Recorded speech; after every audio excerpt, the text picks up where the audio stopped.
केंद्र में बीजेपी की सबसे धुर विरोधी कांग्रेस दिल्ली के विधानसभा चुनाव में अपने पुराने सहयोगी आम आदमी पार्टी की धुर विरोधी हो गई है। और ये सब सिर्फ और सिर्फ इसलिए हुआ है क्योंकि आम आदमी पार्टी और कांग्रेस का दिल्ली विधानसभा चुनाव में गठबंधन नहीं हो पाया है। लेकिन इतनी तल्खी के बावजूद कांग्रेस के सबसे बड़े नेता राहुल गांधी नरम हैं।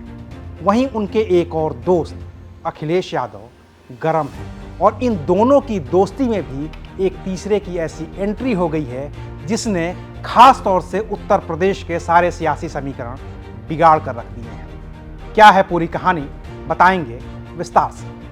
नमस्कार, मैं हूं अविनाश और आप देख रहे हैं अनकट। आम आदमी पार्टी और कांग्रेस के बीच भले ही तल्खी बढ़ती जा रही हो, संदीप दीक्षित भले ही आम आदमी पार्टी पर हमलावर हों, संजय सिंह भले ही संदीप दीक्षित और अजय माकन पर हमलावर हों, लेकिन राहुल गांधी थोड़े से नरम हैं। इस बीच अखिलेश यादव ने खुले तौर पर ऐलान कर दिया है कि वो दिल्ली में अपने पुराने दोस्त राहुल गांधी नहीं बल्कि आम आदमी पार्टी के साथ हैं, अरविंद केजरीवाल के साथ हैं। और इसने उत्तर प्रदेश की उन पुराने दो लोगों की जोड़ी को तोड़ दिया है जो 2017 के विधानसभा चुनाव में भी बनी थी और 2022 के विधानसभा चुनाव में भी बनी थी और जो 2024 के लोकसभा चुनाव तक भी कायम थी। यानी कि दिल्ली में जो दो लड़कों की जोड़ी हुआ करती थी, लखनऊ में जो दो लड़कों की जोड़ी हुआ करती थी, राहुल गांधी की और अखिलेश यादव की, उस जोड़ी के बीच अब एक तीसरे की एंट्री हो गई है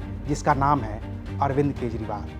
अब अखिलेश यादव को अरविंद केजरीवाल राहुल गांधी के मुकाबले ज़्यादा पसंद आ रहे हैं। तो क्या इसकी वजह दिल्ली है?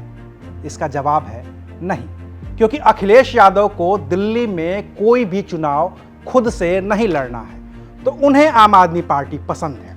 वहीं आम आदमी पार्टी को भी उत्तर प्रदेश में कोई चुनाव नहीं लड़ना है, तो आम आदमी पार्टी को भी अखिलेश यादव पसंद है।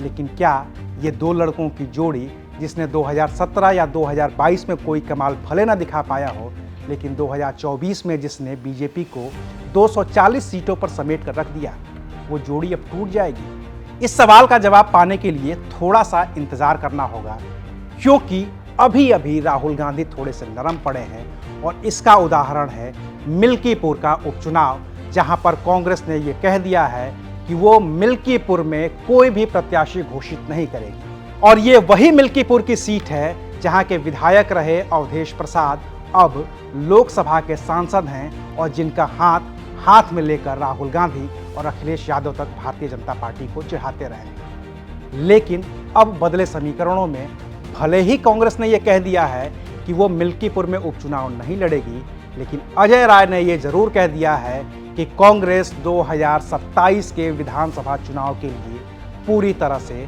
तैयार है। तो क्या ये दो लड़कों की जोड़ी अब 2027 के विधानसभा चुनाव में बिल्कुल ही दो धुरों पर नजर आएगी? क्या उत्तर प्रदेश में भी कांग्रेस और सपा जो मिलकर चुनाव लड़ा करती थी, वहां भी अब त्रिकोणीय मुकाबला होगा और भारतीय जनता पार्टी, कांग्रेस और समाजवादी पार्टी आपस में एक दूसरे से लड़ती हुई दिखेंगी? क्या बनेंगे समीकरण, ये 2027 के हैं, लेकिन अभी इंतजार आने वाले चुनाव का है, जहां पर यह देखना दिलचस्प है कि क्या इंडिया गठबंधन से सिर्फ कांग्रेस ही बाहर होती है या फिर ये पूरा इंडिया गठबंधन तिनके तिनके करके बिखर जाता है। शुक्रिया, आप देख रहे थे अनकट।